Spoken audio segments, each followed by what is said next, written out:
Hey now, Brawlers, it's time for another Board Game Brawl review with Nick Minahan, sponsored by BoardGameBliss.com. Hey peoples, today we're going to take a look at the new expansion for Mysterium. It's called Hidden Signs. I should specify it's for the North American version of Mysterium. And this is a kind of, sort of, review. Now, if you're not familiar with Mysterium, I will hopefully, if I remember, have a link to my review of both the original Polish version and the North American version. Very good game no matter how you choose to play it. The North American version had a complete art makeover, but both games are beautiful. I think the artwork in the North American version is a bit better, and the North American version also has some extra rules that are pretty... they're fine, but you don't need to play with them, so I don't recommend doing so because it just adds more complexity to a game that doesn't need it. You're a cooperative game. Players are either... one player is a ghost, the other players are investigators who are trying to get secret clues from the ghost. The ghost can't talk, but communicates with artwork cards, trying to get the other players to guess an object involved in a murder, the ghost murder, a person involved, and a place involved. It's kind of like Clue meets Dixit. That's the comparison everybody uses, and it's pretty apt. Now, the Hidden Signs expansion. Here's the interesting thing about this. I was already alright, I'm going to get this expansion, and I'm going to play the game a couple times, and I'm going to do the review. And I did play with the expansion, but I almost didn't need to, because there are no new rules in this expansion. No, new content in this expansion. So to speak. All that's in this expansion is new cards for each of the decks. New items, new locations, new people of interest, persons of interest, and new dream cards for the ghost. But that's just it. It's just more variety to add to the base game. So all I'm going to do with this overview is just show you all that stuff that comes in it. But I still wanted to do the video, not just to show off the artwork, but I do think that it's good to have, because you might say, well, why do I really need just more of the same? Isn't that kind of like the most unnecessary expansion ever? Well, actually, it's for the same reason, if you want to use that comparison again, that you need to get but probably should get the expansions for Dixit. Because variety really is key in this game, and especially with the dream cards for the ghost.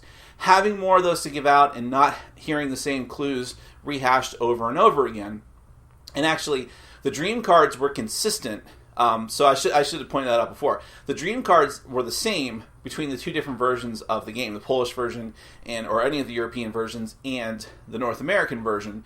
So even I, who had played multiple times with both sets, was getting tired of seeing them. So getting more of those is really important, but even having more of just the people and the objects and the locations is a pretty good thing. And by the way, it's always good to have more beautiful artwork, and again, this is all very beautiful artwork. They use two different artists, of course. One artist for the dream cards, one artist who happens to be one of my favorite artists, Xavier Collette, for all of the persons of interest, locations, and items, and it all looks fantastic. So I recommend it. I mean, this is kind of a weird review, but I do recommend it, even though it doesn't add anything major and new to the game. But regardless, if you want to find out for yourself whether it's really worth it, if you like what's in it, I'm going to show you all the different cards that come in the set. But otherwise, take care.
Thanks for watching. Follow us on Facebook, Twitter, and Patreon, and make sure to check out our sponsor, Board Game Bliss, where you can find an amazing selection of games from around the world.